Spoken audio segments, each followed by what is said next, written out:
Hello everyone, कैसे हैं आप सब। Welcome back to my YouTube channel fun learning with Neha.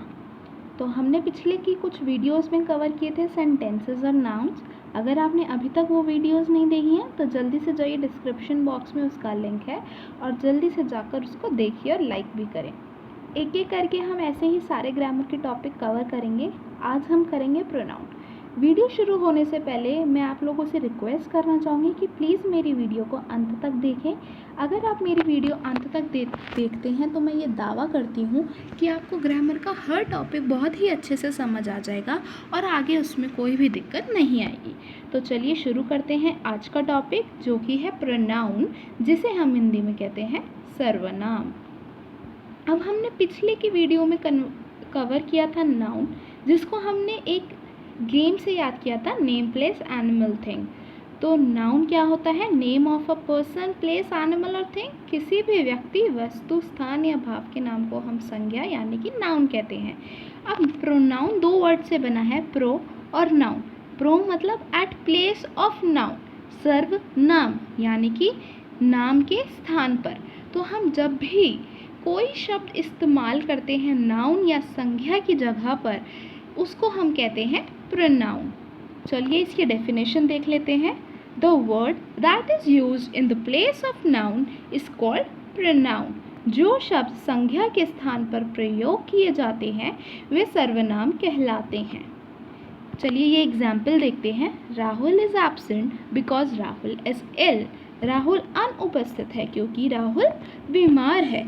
ये बड़ा अनएप्रोप्रिएट सा, अजीब सा नहीं लगा? एक ही सेंटेंस, एक ही वाक्य में राहुल दो बार आ रहा है। सेकंड सेंटेंस अगर हम देखें, Rahul is absent because he is ill. Rahul अनुपस्थित है क्योंकि वह बीमार है। तो यहाँ पे जब हमने राहुल की जगह पर ही यूज़ किया, राहुल की जगह पर वह यूज़ किया, इसी को हम कहते हैं प्रोनाउन। अब हम और एग्जाम्पल देखेंगे। आई प्ले, मैं खेलता हूँ। यू राइट, आप लिखते हैं। यहाँ पर आई और यू यानी कि मैं और आप क्या है? प्रोनाउंस।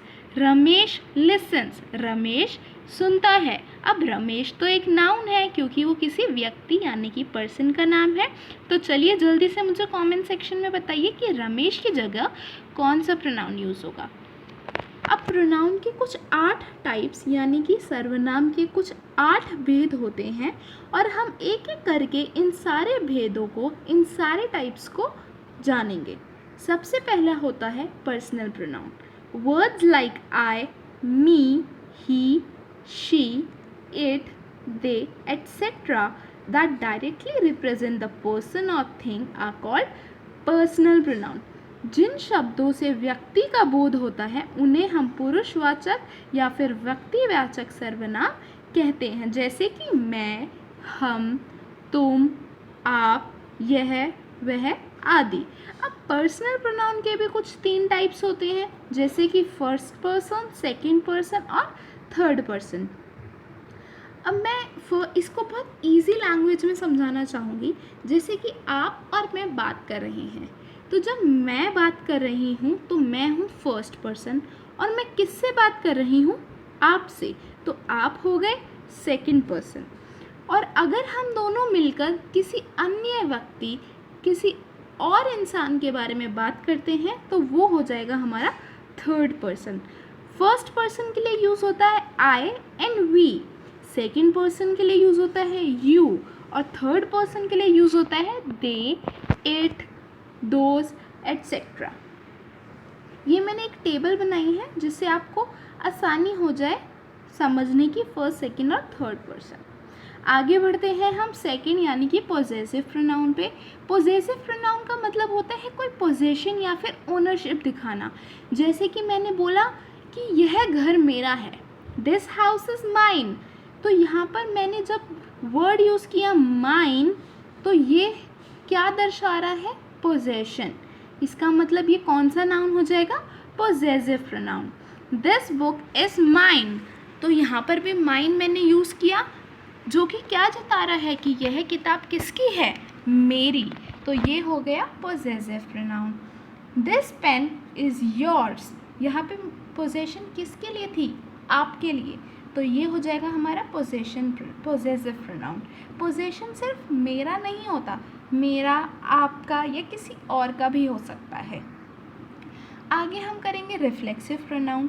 अगर हम एक एक करके इसको करते हैं तो वीडियो बहुत लंबी हो जाएगी और थोड़ी मुश्किल भी, तो आपको इसको और इजीली और आसान तरीके से समझाने के लिए मैंने एक टेबल बनाई है जिससे आप इजीली समझ सकते हैं सारे प्रोनाउंस को।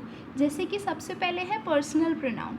पर्सनल प्रोनाउन हम ऑलरेडी पढ़ चुके हैं, वो किसी भी फर्स्ट पर्सन, सेकंड पर्सन या थर्ड पर्सन की जब बात होती है तो वो होता है पर्सनल प्रोनाउन, जिसमें कौन से प्रोनाउंस यूज़ होते हैं, I, you, he, she, it, we and they. उसके बाद हमने कर लिया पोजेसिव प्रोनाउन। पोजेसिव प्रोनाउन जब कोई पोजेशन या फिर ओनरशिप दिखाते हैं, जताते हैं, जैसे कि mine, yours, his, hers, ours, their. अब नेक्स्ट आता है हमारा reflexive pronoun. Reflexive pronoun describes noun when subject's action turns back upon the subject itself.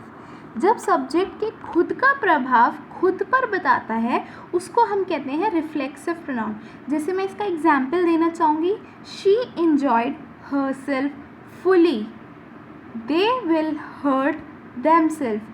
कुछ बच्चे खेल रहे हैं फॉर एग्ज़ाम्पल और वो खुद को खुद ही मार लेंगे, चोट लग जाएगी उनको खेलने से, खेलते वक्त, तो उसको हम कहेंगे रिफ्लेक्सिव प्रोनाउन। और रिफ्लेक्सिव प्रोनाउन यहाँ पर क्या होगा, देमसेल्व्स, और शी इंजॉयड हरसेल्फ फुली में हो जाएगा हरसेल्फ। तो जो प्रोनाउंस रिफ्लेक्सिव प्रोनाउन में यूज़ होते हैं वो कौन कौन से हैं, himself, yourself, herself, ourselves, themselves, itselves. आगे बढ़ते हैं डेमोन्स्ट्रेटिव प्रोनाउन पे। डेमोन्स्ट्रेटिव प्रोनाउन क्या होता है, जब हम कोई पॉइंट आउट करते हैं किसी पर्सन, प्लेस या फिर थिंग पे। ये चीज़ हमेशा याद रखिएगा कि जब भी डेमोन्स्ट्रेटिव आ रहा है, कोई भी डेमोन्स्ट्रेटिव प्रोनाउन है या फिर डेमोन्स्ट्रेटिव एडजेक्टिव है, तो जो उसका एग्जाम्पल होगा उसमें दिस, दैट, दीज या फिर दोज यूज़ होगा। For example, this is the book I want. That is the pen he bought. तो यहाँ पर this and that क्या हो जाएंगे हमारे demonstrative pronoun। आगे हम बढ़ते हैं relative pronoun पे। Relative pronoun describes a noun which is mentioned before and more information is to be given about it। ये हमेशा एक रिलेटिव क्लॉज और रिलेटिव सेंटेंस को जॉइन करता है। सेंटेंस में पहले आए हुए नाउन के बारे में बताता है और पहले और दूसरे सेंटेंस को जोड़ता है। फॉर एग्जाम्पल इसमें जो प्रोनाउन यूज़ होते हैं वो है who, whose, which, the, etcetera. इसके कुछ एग्जाम्पल हैं, the boy who is wearing a red shirt is my brother. तो यहाँ पे जो हु है वो क्या हो जाएगा हमारा relative pronoun. This is the book which I bought, तो यहाँ पे विच जो है वो हो जाएगा हमारा relative pronoun. The boy whom you met is my brother, तो यहाँ पर whom क्या हो जाएगा हमारा रिलेटिव प्रोनाउन। who हमेशा persons के लिए यूज़ होता है, which थिंग्स के लिए, और that पर्सन और थिंग दोनों के लिए यूज़ हो सकता है। आगे बढ़ते हैं हम इंटेरोगेटिव प्रोनाउन पे। इंटेरोगेटिव हमने सेंटेंसेस में भी पढ़ा था, राइट। उसमें हमने क्या पढ़ा था, इंटेरोगेटिव सेंटेंस वो होता है जब क्वेश्चन मार्क या फिर कोई क्वेश्चन पूछा जाता है। तो जब भी कोई क्वेश्चन पूछा जाता है उसमें जो भी प्रोनाउन यूज़ होता है उसको हम कहते हैं इंटेरोगेटिव प्रोनाउन। इसमें WH फैमिली आती है, जैसे कि who, what, where, which, whose and whom. For example, where is my book? Who is your sister? Etc. Alright, समझ आया। चलिए फिर आगे बढ़ते हैं। अब आता है हमारा indefinite pronoun. The indefinite pronoun do not refer to any specific person or thing. They refers to a person or thing in general.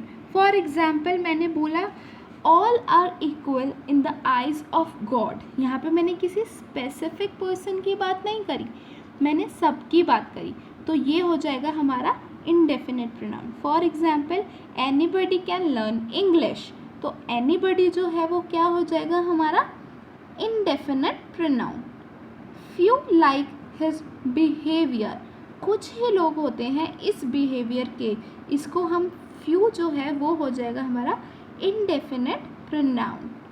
Anyone can do that course, कोई भी यह कोर्स कर सकता है, तो यहाँ पर जो एनीवन है वो हो जाएगा हमारा इंडेफिनिट प्रोनाउन।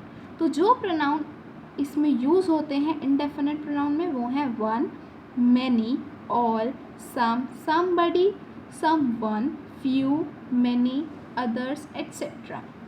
तो चलिए हम आगे बढ़ते हैं डिस्ट्रीब्यूटिव प्रोनाउन पे। ये हमारा लास्ट टाइप ऑफ प्रोनाउन है। ये यूज़ होता है इंडिकेट करने के लिए all the members of a representative group, group के सभी मेंबर्स को एक साथ इंगित करता है। For example each, everyone, either and neither, सब या फिर हर एक या फिर कोई नहीं। और इसी का होता है एक रेसिप्रोकल प्रोनाउन जिसमें आ जाता है each other, one another. For example Ram like Sita, Sita likes Ram, तो इसकी जगह हम क्या यूज़ कर सकते हैं Ram and Sita likes each other, तो ये हो जाएगा हमारा रेसिप्रोकल प्रोनाउन। और अगर हम बात करें डिस्ट्रीब्यूटिव प्रोनाउन की, तो each of the member of family is suffering from corona virus, तो ये हो गया हमारा डिस्ट्रीब्यूटिव प्रोनाउन। अब ये मैंने टेबल में कुछ एग्जाम्पल्स दे रखे हैं।